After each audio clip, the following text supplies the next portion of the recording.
Berjumpa lagi dengan TJ44 di Cerita Bersambung.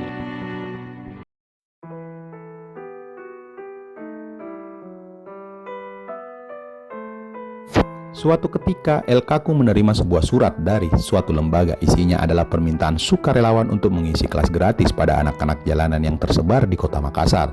Kegiatan ini diharapkan berkesinambungan dan menjadi kerjasama tetap antara kedua lembaga.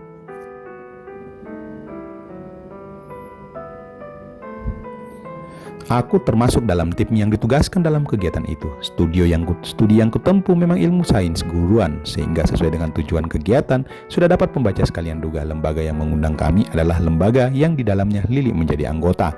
Pada kegiatan inilah aku mengenal Lili lebih dekat.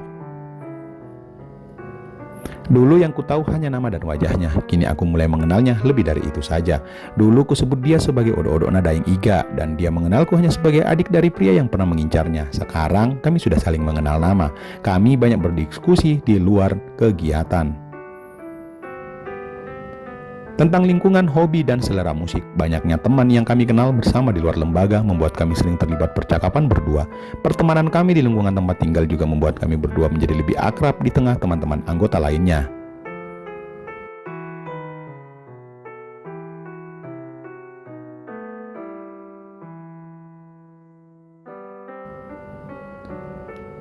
Kami sering makan berdua atau mendengar musik bersama sambil mengisi kesenggangan di antara kegiatan. Jika tidak bertemu, kami jadi lebih sering bertukar kabar lewat SMS atau telepon. Komunikasi kami menjadi lebih intens, bersamaan dengan semakin jarangnya kebersamaanku dengan Asnaini. Ya, kesibukan kuliah, mengajar, kelas mikro, kegiatan eksternal, dan keaktifanku di padepokan mengalihkanku dari Asnaini. Kami menjadi jarang bertemu. Saat sedang berduaan pun rasa hambar mulai terasa. Kadang-kadang kami tetap sengaja mencari tempat untuk menunaikan sesuatu.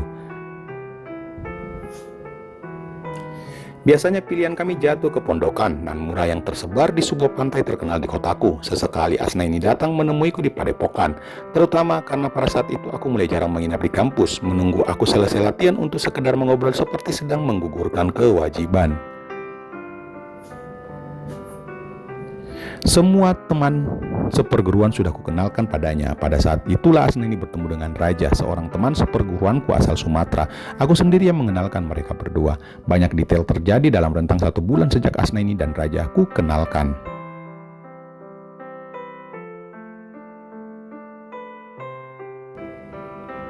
Tetapi intinya hubunganku dengan Asnaini mencapai titik jenuh, berbanding terbalik dengan keintiman antara Asnaini dengan Raja, serta keakrabanku dengan Lili. Teman-temanku seperguruanku mulai sering mengunjingkan Asnaini.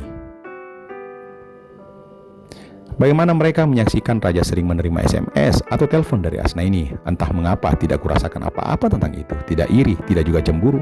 Puncaknya terjadi ketika dengan mentah kepala sendiri kulihat mereka berdua di sebuah lokasi wisata, Pantai Tanjung Bunga.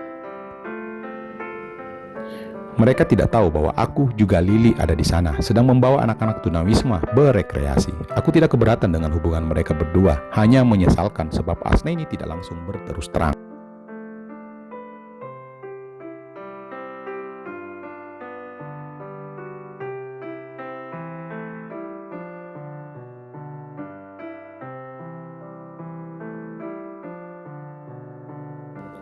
Aku mulai bersikap dingin saat bertemu dengannya, tetapi juga tidak mengkonfrontasi tentang apa yang kudengar dan sudah kusaksikan sendiri.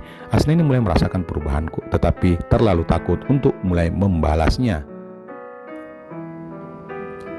Sikapku kepada Raja tidak berubah. Kami tetap bergaul dan latihan seperti biasanya. Pada dasarnya, aku sudah merelakan apapun yang terjadi di antara mereka.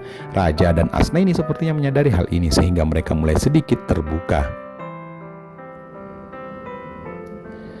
Antiklimaks hubunganku dengan Asnaini terjadi pada sebuah turnamen pencak silat antar perguruan tingkat kota. Saat itu aku dan Raja serta beberapa teman yang lain ikut sebagai peserta. Asnaini datang pada hari kedua, hari di mana Raja dijadwalkan bertanding.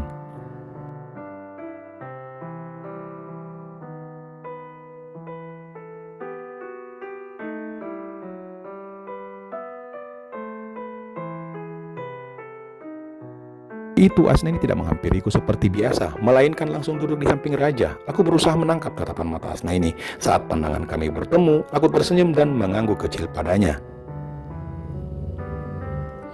Asnaini membalas senyum lalu melingkarkan lengannya di lengan raja. Sudah kuberikan restuku dan Asnaini memahami maksudku. Pada hari itu aku memutuskan tanpa sakit hati dan dendamku tutup ceritaku tentang Asnaini, tetapi hanya terpaut 6 bulan setelahnya ku dapati bahwa aku keliru mengira.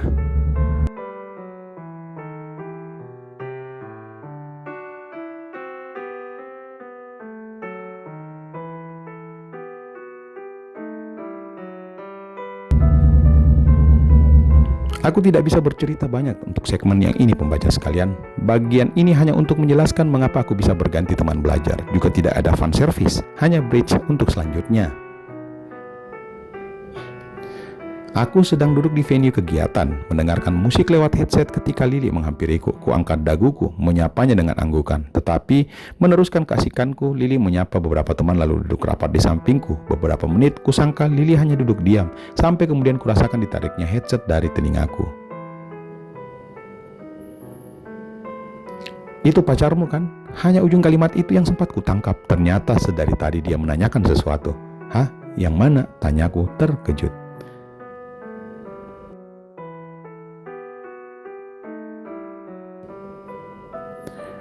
Kumatikan pemutar musik di ponselku, lalu memutar pandangan mencari orang yang kukira Lili maksudkan. Hei, aku tadi nanya waktu di Tanjung Minggu lalu aku lihat kamu juga lihat cewek yang jalan berdua sama cowok waktu itu. Itu pacarmu kan? Anak Pak Haji?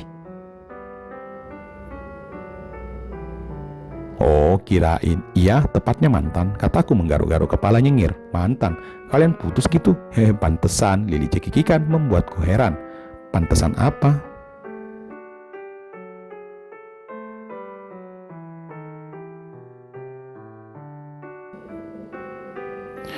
Playlist kamu di HP lagu melo melulu. Dasar. Lili menoyor kepalaku dengan ujung jarinya. Kata siapa playlistku melo? Nih lihat, ku tunjukkan layar ponselku padanya. Belum sempat aku berbicara, Lili memotong ucapanku. Tuh kan, tak bisa ke lain hati, lara hati, bunga, lagu melo semua. Haha. Mata Lili sampai basah karena tertawa. Ini ada lagu rock juga, aku membelah diri. Iya, tapi slow rock, salam untuk dia, kontennya melo juga. Hahaha.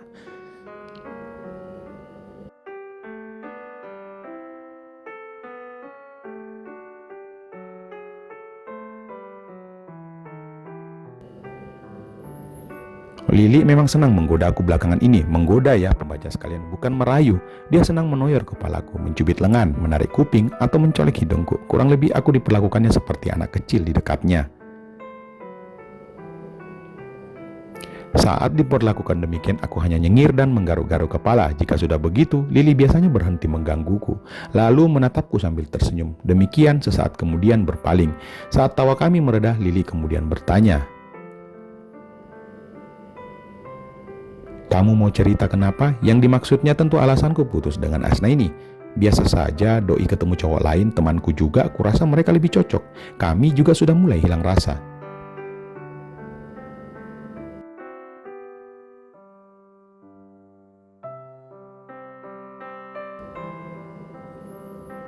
Cuma begitu saja. Kalau kamu nggak mencoba mempertahankan, kalian begitu cocok loh. Aku sering dengar kan dari teman-teman pengajian.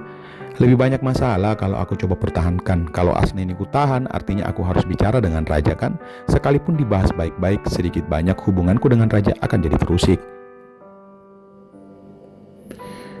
Lagi pula pun bila Asnaini memilihku di atas raja, aku tetap tidak bisa menerimanya kembali. Sebab jika aku benar-benar berarti baginya, maka semestinya raja tidak pernah ada. Lanjutku, pembaca sekalian, jika seorang gadis mendengar ceritaku dengan versi ini saja, maka tentulah aku terlihat sebagai seorang pria berjiwa besar, yang begitu melepaskan hubungan demi kebaikan bersama. Padahal tentulah tidak demikian apabila ku ceritakan semuanya. Tidaklah berani aku menceritakan tentang penyebab utama. Menurutku hubungan kami jadi hambar.